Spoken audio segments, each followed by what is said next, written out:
Sir, ಈಗಾಗಲೇ ಉಪಚುನಾವಣೆ ಒಂದು ಟಿಕೆಟ್ ಘೋಷಣೆ ಆಗಿದೆ. ತಮಗೆ ಏನ್ ಹೇಳಕ್ ಇಷ್ಟಪಡ್ತೀವಿ ಸರ್? ನನಗೂ ಈಗ ತಾನೇ ಗೊತ್ತಾಯ್ತು ಉಪಚುನಾವಣೆಗೆ ಟಿಕೆಟ್ ಘೋಷಣೆ ಆಗಿದೆ ಅಂತ ಹೇಳಿ. ಎಲ್ಲರಿಗೂ ಮೊದಲಿಗೆ ಯುಗಾದಿಯ ಹೊಸ ವರ್ಷದ ಶುಭಾಶಯಗಳನ್ನು ಹೇಳಲಿಕ್ಕೆ ಬಯಸ್ತೇನೆ. ಅದ್ರ ಜೊತೆಗೆ ಟಿಕೆಟ್ ಘೋಷಣೆ ಮಾಡಿದ್ದಕ್ಕಾಗಿ ನಮ್ಮ ರಾಷ್ಟ್ರೀಯ ನಾಯಕರಿಗೂ ರಾಜ್ಯದ ನಾಯಕರಿಗೂ ಕೂಡ ಅಭಿನಂದನೆಗಳನ್ನು ಸಲ್ಲಿಸೋದಕ್ಕೆ ಬಯಸ್ತೇನೆ. ಸರ್, ಈಗ ಪಕ್ಷ ಸಂಘಟನೆ ನಿಟ್ಟಿನಲ್ಲಿ ಸಾಕಷ್ಟು ಕಸರತ್ತು ನಡೆಸಿದ್ರಿ. ಪಕ್ಷ ಬಿಟ್ಟು ಹೋದವರೆಲ್ಲ ವಾಪಸ್ ಗೌರವ ಆಪ್ಷನ್ ವಾಪಸ್ ಬರತ್ತಾರ. ಬಿಜೆಪಿ ಬಲವರ್ಧನೆಗೊಳ್ತಾ ಇದೆ. ಸರ್, ಈ ಸಂದರ್ಭದಲ್ಲಿ ಏನ್ ಹೇಳ್ತಾರೆ? ಈ ಉಪಚುನಾವಣೆ ಎದುರಬಾರ್ದಾಗಿತ್ತು, ಆಗಿದೆ ಮತ್ತ ಮಾಡಲೇಬೇಕಾದಂತ ಅನಿವಾರ್ಯತೆಯೂ ಇದೆ. ಆ ಕೆಲಸವನ್ನ ಹಿರಿಯ ನಾಯಕರಾದ ಗೋವಿಂದ ಕಾರಜೋಳ ಅವರಿಗೆ ಹಾಗೂ ಅರುಣ್ ಶಾಪುರ್ ಅವರಿಗೆ ನಮ್ಮ ರಾಜ್ಯದ ಅಧ್ಯಕ್ಷರು ವಹಿಸಿಕೊಟ್ಟಿದ್ದಾರೆ.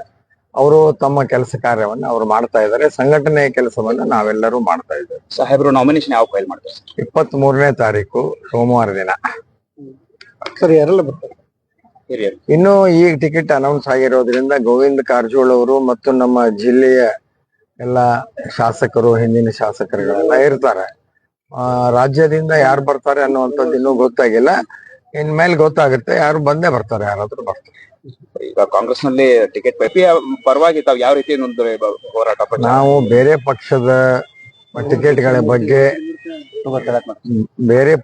ಟಿಕೆಟ್ಗಳ ಬಗ್ಗೆ ನಾವು ವಿಚಾರ ಮಾಡಕ್ ಹೋಗೋದಿಲ್ಲ. ನಮ್ಮ ಪಕ್ಷದ ಸಂಘಟನೆ ನಾವು ಗೆಲ್ಲಬೇಕು. ಭಾರತೀಯ ಜನತಾ ಪಾರ್ಟಿ ಬಾಗಲಕೋಟೆಯಲ್ಲಿ ಗೆಲ್ಲಬೇಕು. ಇದು ನಮ್ಮ ಕ್ಷೇತ್ರ. ಇಲ್ಲಿ ಹಿಂದುತ್ವ ಗೆಲ್ಲಬೇಕು. ಅದೊಂದು ಅಜೆಂಡಾದಿಂದ ನಾವು ಕೆಲಸ ಮಾಡ್ತಾ ಇದ್ದೀವಿ. ಸರ್, ಹಿಂದುತ್ವ ಅಂದ ತಕ್ಷಣ ಅವರು ಬರ್ತಾರೆ, ಅವ್ರನ್ನು ಕರೀತಾರೆ ಅಂತ. ಬರ್ಬೋದು, ಅವರು ಬರ್ತಾರೆ, ಬರ್ಬೋದು ಅವರು ಕೂಡ. Okay sir, thank you.